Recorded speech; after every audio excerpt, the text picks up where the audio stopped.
Yeah, I mean, I think we started the game a little bit nervy, and then we grew into the game. Obviously, after their first goal, it was obviously an unfortunate goal to concede. Kind of came from nothing, like you said. But I thought we grew into the game. We fed off the energy of the crowd. We knew that Atlanta does some unique things when they attack. They're a difficult team to deal with, and I thought we dealt with it relatively well. I mean, I don't know the stats or have it in front of me, but I'm pretty sure that they had 2 shots on goal and 2 goals. When that happens, you can think of it a few different ways. You can say, well, they're really efficient, or we're just a little bit unlucky that their finishing was so good on the few chances that they did create. So obviously it's disappointing to lose the game, but for me, I look at it and think that we can take some positives out of it because both goals are preventable. I think you outshot them 14-6 tonight, or something similar. Was it just, offensively you guys fought? Was it just kind of some unlucky, bounces and some unlucky misses? Look, I think the attacking side of the ball is always going to be the last thing that really clicks when you're putting together a team from scratch. I think we got ourselves into some really promising positions and some really good opportunities to get our dangerous attacking players in 1v1 positions, create chances, and try to get some shots on goal. I think that we didn't test Guzan enough. And then I think when we got the ball in some promising positions out wide, maybe our service was just a little bit lacking in key moments.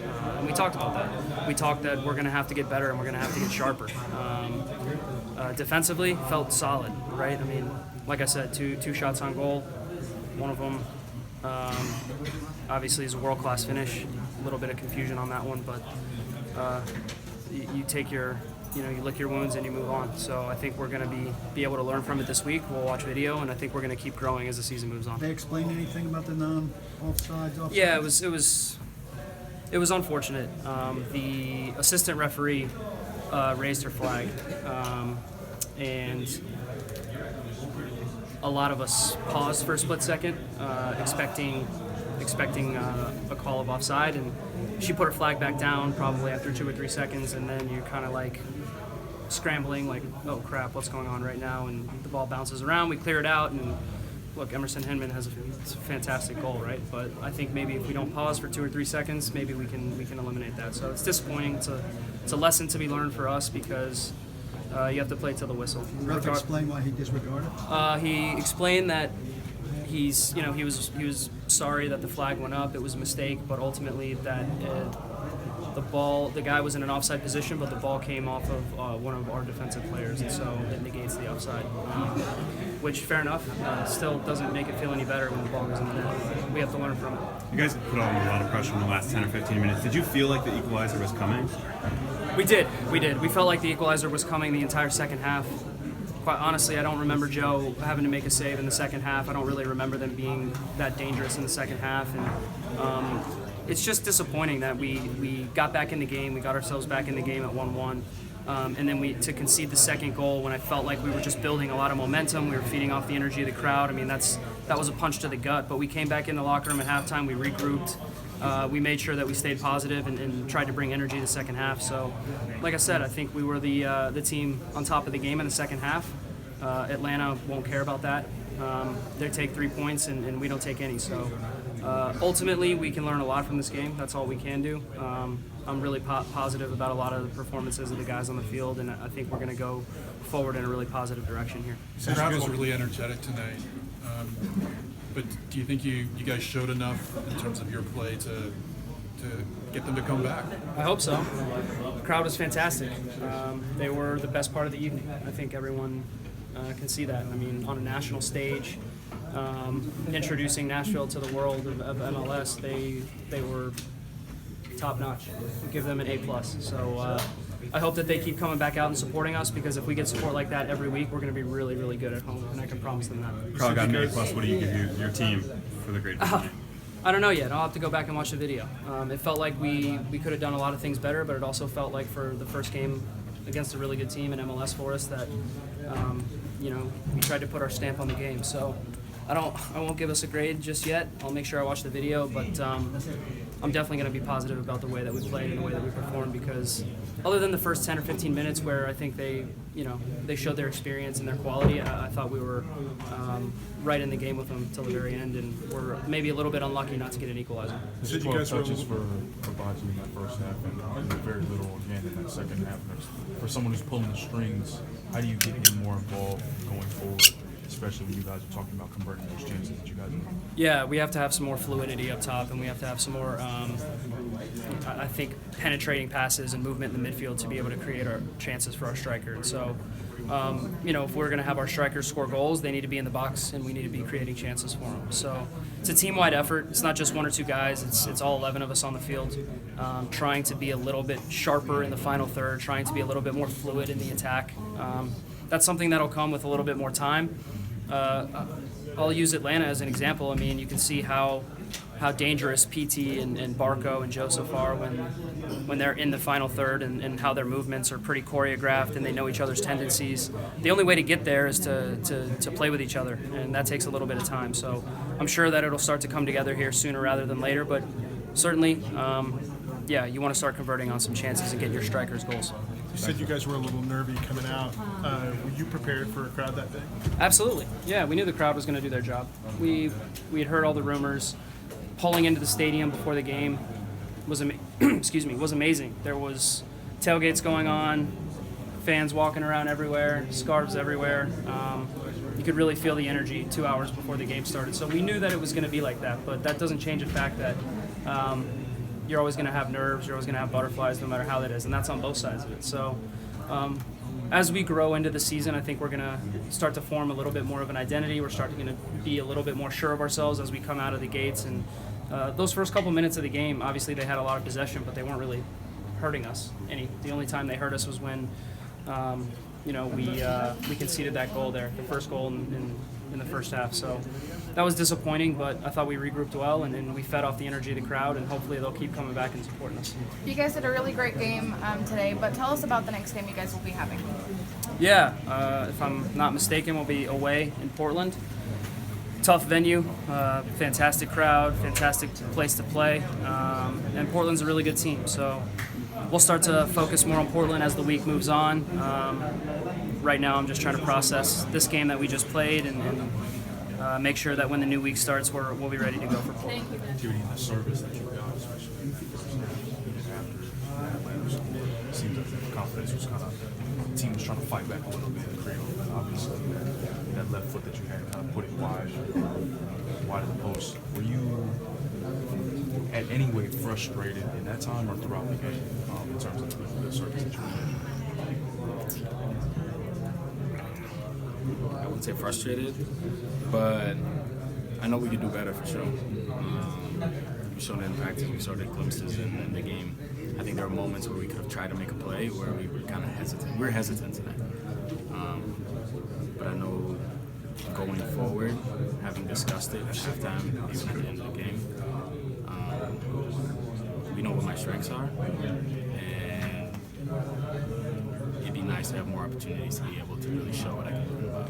Is this a soccer IQ thing, or is this just based on the fact that you guys need more games to develop this? More games, that's what it takes. I'll tell you, after a couple more games, I think you're really going to see what we have to offer. You saw glimpses of it today, but we got so much more to offer. How do you kind of find that consistency going forward? Is it just a matter of getting the reps? Yeah, just reps. Getting familiar with the players. The environment you practice in is a little different than the games. You can't replicate game environments, so we need games. And the more games we get, the more we're going to start clicking, and the more dynamic we're going to be in the second, third. Especially the game environment tonight with all the fans in the crowd. Was that something that you guys took note of, and did it impress you guys to have that amount of support tonight? Oh yeah, the fans were great. Great atmosphere. Unreal. It really helps a lot. It really gives us that energy when we're down, and we need that little extra bit. Unfortunately, couldn't get the result for them, but we appreciate all the fans coming out. Working offensively in possession with Honey and trying to connect that way, but also defensively and keeping that shape. It looked like it was a 4-4-2 type of defensive shape. He could come up with you and try to split the two center backs. How is that partnership working with you? How did you feel throughout the game? felt we could have done a little better. Yes, it's me and Hani up top, but the players behind us really dictate a lot of our movements. So I'd say it's about 4 or 5 of us that really need to be cued in. And I think a couple of times we kind of lacking or sleeping or kind of reacting, proactive. But with the atmosphere was loud and communication was better. And that's something we can sharpen up. It felt like in the first half, especially you guys had some success with the press and just causing some problems in their half. How do you feel about that, and how do you feel like you guys can include that in the game plan? Going forward, that's going to be our game. The press, we're going to be dangerous. We go all out. When we can commit everybody to the press, not just 1 or 2 people, we're going to nick so many balls and get easy goals that way. So just keep doing that, and finally it'll eventually come to fruition. Awesome. Thanks, Thank Tom. you all. Appreciate it, man. How does it feel to be the guy that's going to go down in history as the first goal scorer? Well, it's really special. I mean, like you said, it's history. It's never going to be erased. Something that'll stay in club lore forever. Obviously, still disappointed with the result. Thought we deserved more of the match, but certainly a really exciting moment for everybody. Talk us through the goal. Yeah, so we had a set piece. Knew Hani has some really good service. Just wanted to be really aggressive with the near post run. Got up with Martinez, and then we both kind of headed it off each other, and it fell down, and then just tried to instinctively get a foot on it, and was able to toe poke it by Brad. When it comes to the actual atmosphere and the moment of scoring that goal, how big was that rush for you? Yeah, it's funny. I just freak out every time I score. I always think before the game of having some kind of preconceived celebration or thing, and then normally I just scream and run around and stare at my teammates, and it never goes as planned. What did you see on Atlanta's first goal, where Barco kind of got in there in behind a little bit? Yeah, it was a long ball, a switch. Eric was punching inside, but still kind of worried about the guy in behind. Just a moment of a 50-50. Unfortunate for him to go by, and then it was kind of scramble mode. And so as we're dropping as a line, I'm kind of ready to take the runner. Eric's thinking the same thing, and he takes that touch inside, and it's a really good finish from outside the box. I mean, normally we're going to take shots from 20 yards and live with that. Probably could have been a little tighter, a little closer from either one of us to give Joe a little better chance to put Barco under pressure. But tough first goal, and then second goal, sometimes you got to tip your hat.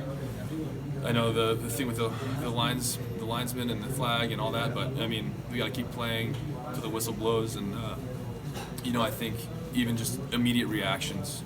As soon as Godoy heads it, can we get closer to where he can't have time in chest play and get a shot off? But again, top class goal, world class finish, and sometimes you got to live with those. What do you think of the overall communication on the back line tonight? What can be built off from tonight? It was really good. I mean, again, I think I don't know how many shots on goal that they had that Joe actually had to save. I know he came out well for a few crosses, but I look at shots on goal, and it's not like we were under pressure. We conceded some possession in their middle third and their defensive third, but sometimes it's okay, and they're not creating anything. It's meaningless possession, and that's fine. We can sit tight, sit organized, and I thought from that standpoint we were. Limited their chances, and then obviously turned them over in some good spots to have some counterattacks that we probably should have been a little bit more efficient with. You guys talked about coming out with some nervous energy in the first half. Was that the biggest change between the first and the second? Is kind of bearing the nerves a little bit and coming out and grinding it out? Yeah, I think we expected it to be a little hectic. First 10, 15 minutes, just with the energy, the atmosphere, the environment, we knew it was going to be like that a little bit. But certainly, you could see us grow into the game, and the way that we had a little bit more composure when we had the ball later in the second half, and even just stepping up a little bit higher whenever it went back to Gazan, just to make sure we weren't so deep. We got a little deep in the first half, but again, I mean, first game, got through it. Really proud of the effort from everyone. I mean, we fought hard. I'm sure the fans are going to be proud of the effort we put in, because we can't fault that. In terms of the actual team and you as a veteran individually, how is it? Is it frustrating at all to give up that goal? I know miscommunication on the first time, and then the second goal more of a controversial. Is that frustrating in that first minute for you? It's always frustrating when there's a few amount of shots, and then they get, say there's 2 shots on goal and 2 goals. That's always frustrating as a defense and a back line. But I think first goal is something, just committed one way or the other, to be committed on what we're doing, improve the communication a little bit, and I got to take some responsibility for that as well. Whether it's telling Eric to slide, whether it's telling him to stay with the man, and that's something we obviously can talk about and work through. Second goal, I mean, again, top class finish. Reactions could be a little bit better, but I think the game was in our hands, and we had a chance to go out there and tie it and even win it. Obviously, the scoreline is what ultimately matters, but it felt like over the run of play, you guys were a match for Atlanta. How does it feel going forward, knowing that you were able to go toe to toe with one of the better sides in the league? No, it's I think we should gain a lot of confidence from this because Atlanta is a good team. They're a team that's always competing for trophies in the playoffs every year, and we're a team that everyone's kind of writing off and being like, Nashville's not expected to finish high in the Western Conference, and we don't listen to that in this locker room. I hope that everyone can see from today we're a team that's going to compete, a team that's going to be strong and aggressive and make it difficult to play against. And I know for that Atlanta team, they're probably happy to be walking off that field because I think we threw a lot of things at them that, quite frankly, I don't think they could handle that well. Sure, they got the result this time around, but I thought we made it difficult for them and certainly had a chance to get something out of the game. Walker, you're from Georgia. 10 years ago, there's no club in MLS south of DC. Yeah. What's it like? I mean, tonight you have Nashville, Atlanta playing a soccer match, almost 60,000 fans. Right. What's that just like as a kid from the south? It's bizarre. You're right, because even growing up, wasn't watching MLS too much because there wasn't any games to go to. So you're just watching the Galaxy on TV because Beckham's in, and the league's certainly changed. The landscape's changed. We're getting a lot of star power coming into the league. The overall quality of the bottom of a roster player now is way higher than it was 10 years ago, and it's certainly competitive. And so to have Nashville versus Atlanta 2020 getting 60,000, I mean, that's an amazing accomplishment, achievement, and something I'm happy to be a part of. And how you feel scoring the first ever Nashville goal? What went through your mind when you celebrated, and after,